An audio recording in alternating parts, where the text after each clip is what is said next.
You know, I always liked Blue's Clues.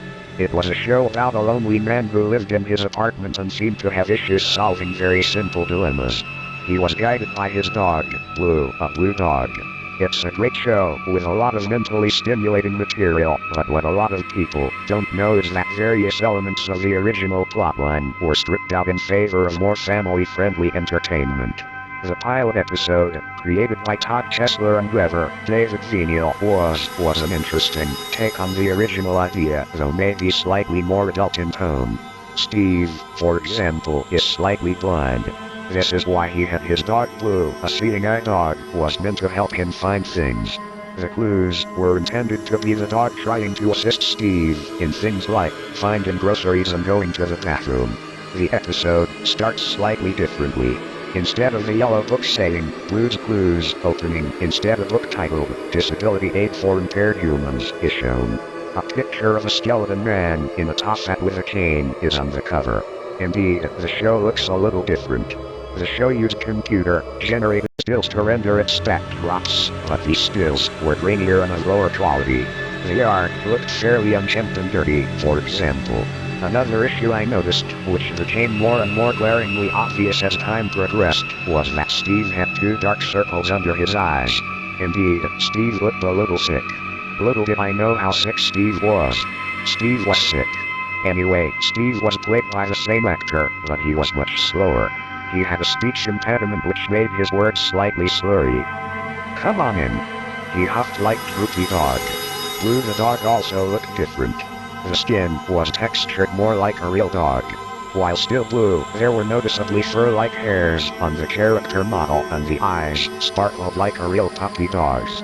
In one regard it looked cute, but in another, it just seemed a little off. Steve's shirt was frail and tattered. The walls of the home were kind of dirty too, with fading wallpaper.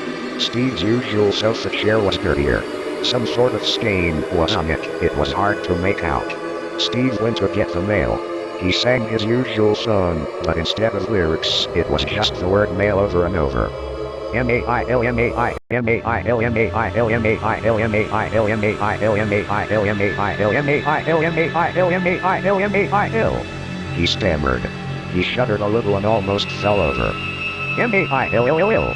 He excitedly opened the mail to find nothing but a few bills and an expired coupon for a free Chick-fil-A sandwich.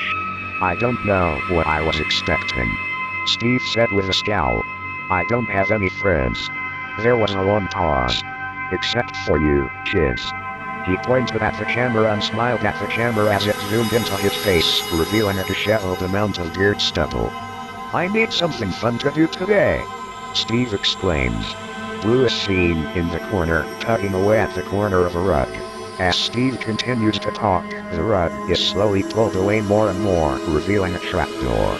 A symbol of an eye is carved on the door along with a Latin phrase, Caica Spartus, which roughly translates to unintelligent blind man. Steve is visibly shaking as he adjusts his house's thermostat. The thermostat is a real thermostat, not a drawn in one. In fact, many of the objects that would be drawn in are more like pasted on clip art. I need to clean myself, Steve says. He goes into his bathroom and begins to shower. Suddenly, the soap begins to scream. What the hell are you doing? The soap yells. Steve sees that the soap has a face, and while it's a cute smiley face, he looks really confused. He begins to freak out and throws the soap in the toilet, flushing it down while it screams bloody murder. He notices tiny faces on all of his other cosmetic and hygiene products. What's next, singing toothpaste? The voice said from the other room. I just imagined that, Steve said. Blue, he yelled. Help me find something fun to do. Blue winked at the camera and lead Steve into the kitchen area. I'll take your mouth too, a voice said from the other room again. Steve walked into his kitchen, which had a small fire burning in the corner. The utensil drawer was shaking. There were living utensils in there, he knew it. Steve bumped into the side of the table and fell down. Blue placed a paw print. The first clue. Sitting on the table behind Steve's corpse was a blue paw print on a cucumber. The first clue. Blue seemed slightly sinister looking. There were 6 copies of a slightly transparent blue sprite all layered over each other. Look, A voice yelled. What? Steve said. Right there. The voice yelled. What is it? It was the same thing it always was, a clue.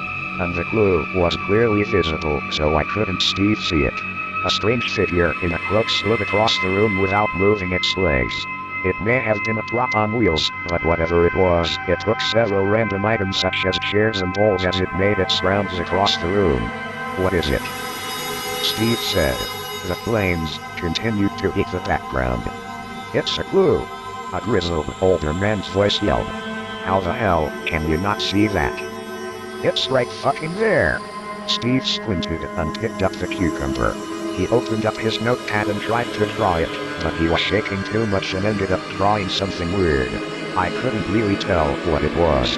It looked like a picture of Hitler at a children's birthday party.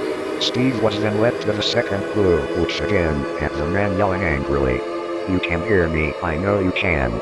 Whispered that slithery voice from the other room. Steve needed another shower. He showered again and then found the second clue. It was a jar of baseline. He couldn't even draw this, it was just a straight line, followed by the camera cutting back to him with one eye closed. A few seconds later Steve is seen on the phone with his doctor. I feel like my dog is trying to kill me. And all of the utensils, furniture and appliances in my house have faces. The phone is disconnected.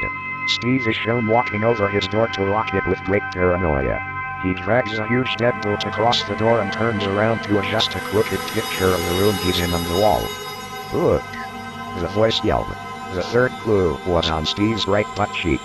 Steve went over to the chair and began to deliberate on his clues. He said. What is something I can do with a cucumber, baseline, and he thought and thought about it. He asked the audience. He paced around the room. He tried desperately to comprehend what the clues added up to, but he couldn't. Blue suddenly began to talk in a heavy German accent. I want you to put the cucumber in your ass. Steve began to scream as the dog jumped forward, revealing rows and rows of teeth like a trash compactor. T-O-I-O-U-U-M-L-A-U-T. The teeth began to rotate in a machine-like fashion as Steve ran into the other room. The door was gone. He tried desperately to draw a new door with a crayon, but the fires from the kitchen had made the home so hot that the crayon melted into the wall. A bloody wheelchair, covered in leeches, lay in the corner. Blue's head elongated by a foot in length, and his eyes grew as white as saucers now. Talon-like claws grew from his skin, and his or her rows of teeth began to grind up the backdrop. Steve's last hope was the trapdoor from earlier. He ran over to it and pulled it open, diving into it. Blue's monstrous teeth chittered as he began to sprout bony wings, and blood began to pool from beneath his feet. His stomach opens up, and highly realistic gore begins to spew in mammoth chunks from everywhere. Massive columns of fire erupted from behind him as the walls cracked and broke. A strange hollow, soulless noise began to envelop the screen as demonic spikes slowly rose from the ground around him. I''M-N-O-T-B-L-U-E, he boomed. I''M-R-E-D. 24 dead bodies lay at the bottom of the trapdoor. Steve stumbled over them, his blindness not allowing him to realize what they were. The blood-red dog-like demon bit into Steve's arm, leaving a bloodied and gnarled mess. Steve reached across the floor and picked up a crowbar and lifted it high, slamming it brutally into Blue's skull, cracking it into bloodied pieces. Blue, or Red as he liked to be called, exploded, sending gore flying in all directions. Steve slammed against the wall and joined the pile of bodies that were laying face down on the floor. The center of the explosion had revealed Blue's true core. A little skeleton man in a top hat and a monocle began to dance around. He did all kinds of crazy dances with a sinister smile. As the skeletal man began to dance like Michigan J. Frog, a voice whispered, "I'm in your home." I personally looked around my own home and saw nothing. The tape should have ended there. The credits to the children's program began to roll, but they were abruptly cut off by some random conversation between two people. "This really is good pizza." One of them says, "It's Steve." They say, when you lose one sense, it heightens the others. Steve says, "Hard to enjoy it." Steve continued, holding a spoon. There was nobody else there. He was having a conversation with the air at his dinner table. I wouldn't enjoy this as much if I had my eyes. Pause. HETOOKMYEYES. Steve screamed. The camera cut to Steve, with two disc-like holes that were wider than normal eye sockets. Deep within his eye sockets, there was a nothingness as he sat there and smiled and enjoyed his pizza. He wasn't alone though. The shovels and pails, the salt and pepper shakers, the garbage cans and the refrigerators were all alive and well.